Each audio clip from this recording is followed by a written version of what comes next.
Bom dia, bom dia. Que a graça do Senhor transborde sobre a sua vida, que você desfrute do favor e da graça do Senhor sobre a sua vida. Como é bom nós estarmos na presença do Senhor, um novo dia. Esse dia é o dia que o Senhor fez e nós podemos desfrutar, nós podemos mergulhar no favor, na graça, no amor do Senhor para conosco, né? Vamos para a nossa leitura de hoje. Nós estamos encerrando o livro de Romanos. O livro de Romanos tem 16 capítulos, nós estamos no capítulo 14, né? 14. Capítulo 14. Lembrando sempre que a minha instrução para você, o meu direcionamento a você é que você leia todo o capítulo do dia, né?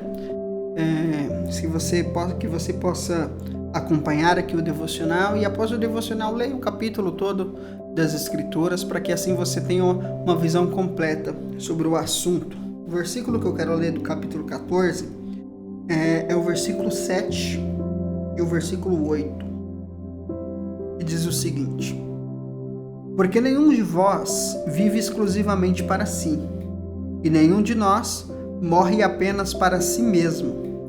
Se vivemos, para o Senhor vivemos, e se morremos, é para o Senhor que morremos. Sendo assim, quer vivamos ou morramos, pertencemos ao Senhor.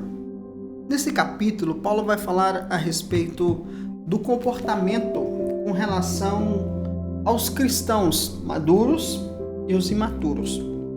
Ele vai falar que se você come alguma coisa e isso gera escândalo para quem não é firme na fé, para quem não é maduro, aliás, na fé, para quem é criança espiritual, Paulo diz o seguinte: não coma. Por exemplo, eu não como carne de porco porque carne de porco é impura. Bom, Paulo vai dizer nesse capítulo que todo alimento é puro diante de Deus.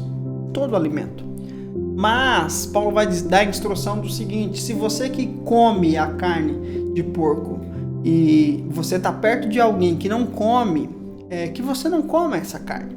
Mas eu sou livre para fazer o que eu quiser. Sim, só que o texto que nós acabamos de ler diz que a nossa vida não diz respeito a nós, diz respeito a Cristo. Então, para que essa pessoa que é fraca na fé, para que essa pessoa que tem uma visão diferente da sua, não se escandalize em Cristo por causa de uma comida, que você não faça. Sabe, eu acho interessantíssimo o que ele diz aqui, no final do texto. Ele diz o seguinte, no versículo... deixa eu ver o versículo. Ele diz assim, apliquemos nosso coração em não colocarmos qualquer pedra de tropeço ou obstáculo no caminho do irmão. Ou seja, se o que você faz, o que você come, o que você vive é tropeço para o seu irmão, cara, abre mão disso, para que o seu irmão não caia, para que o seu irmão não se escandalize por causa de você. No versículo 16 ele diz: aquilo que é bom para vós não se torne motivo de maledicência. Ou seja, se você come alguma coisa e você entende que aquilo não condena você, então que isso é bom para você, mas se condena o seu irmão, não faça. É por isso que ele diz, Não destrua, no versículo 20, não destrua a obra de Deus por causa de comida. Na verdade, todo o alimento é puro, mas se torna um mal se alguém vir nisso um motivo de escândalo. É melhor não comer carne, nem beber vinho, nem fazer qualquer outra coisa que leve o seu irmão a tropeçar.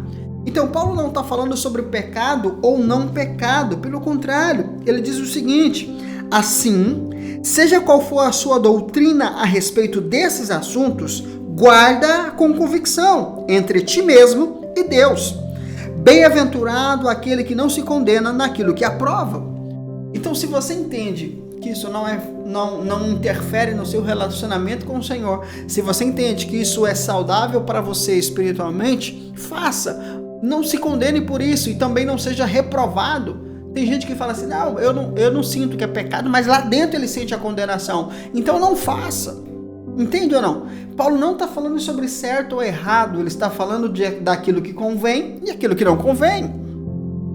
Entende? Então, se convém para você, mas para o seu irmão não convém, não faça. Tudo isso Paulo está mostrando para nós o seguinte: a nossa vida não diz respeito a nós, diz respeito a Cristo. Não seria o posicionamento de Cristo? Não, mas ele tem que crescer, ele tem que aprender. Eu sei, mas não é tendo a sua fé escandalizada, não é tendo uma visão errada sobre você que é maduro, que vai fazer ele amadurecer. As pessoas são amadurecidas a partir do momento que elas entendem das Escrituras. Não é só quando elas são afrontadas. Porque se você sabe que alguém não come carne de porco e você convida essa pessoa para ir na sua casa para comer carne de porco, você está afrontando ela. Você está afrontando a fé dela. Se a pessoa acredita que ela tem que tirar um dia dela para o Senhor porque ela aprendeu assim, está nas Escrituras? Não está, mas é a maturidade dela. Ela vai aprender, um dia ela vai descobrir a verdade sobre isso. Então, entenda isso. Entenda isso. Há crentes maduros e há crentes imaturos, né? Paulo vai dizer sobre fracos na fé. No versículo 1 ele diz o seguinte, no capítulo 14 ele diz o seguinte, aceitai o que é fraco na fé. Então, se você é maduro o suficiente para entender desses assuntos, faça isso para você, entre você e Deus, a sua casa, a sua família. Se isso escandaliza o seu irmão, não faça diante dele. Ok? Espero que você tenha entendido. Leia todo o capítulo e você vai ter uma visão clara a respeito daquilo que o texto está falando. Mas tenha clareza disso. Se vivemos, é para a glória de Cristo. E se morremos, é para a glória de Cristo. A nossa vida não diz respeito a nós, diz respeito a glorificá-lo. Amém? Feche os seus olhos. Vamos orar.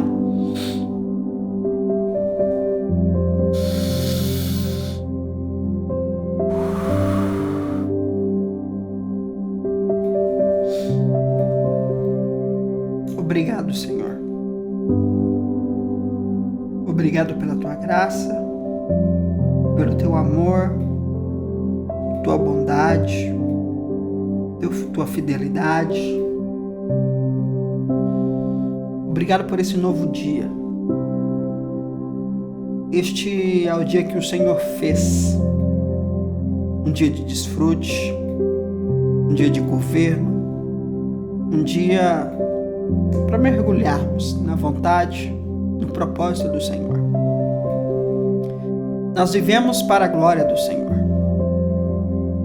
Não só a nossa fé, mas a nossa vida, as nossas atitudes, o nosso dia a dia, do mais simples ao mais complicado, tudo é sobre o Senhor.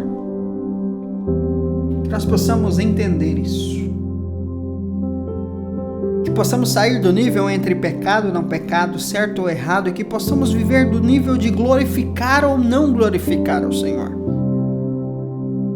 Que possamos nos preocupar com aquilo que glorifica, com aquilo que convém e aquilo que não convém, porque não glorifica. Que a nossa atitude e a nossa vida sejam baseadas não na lei, porque a lei não nos pertence.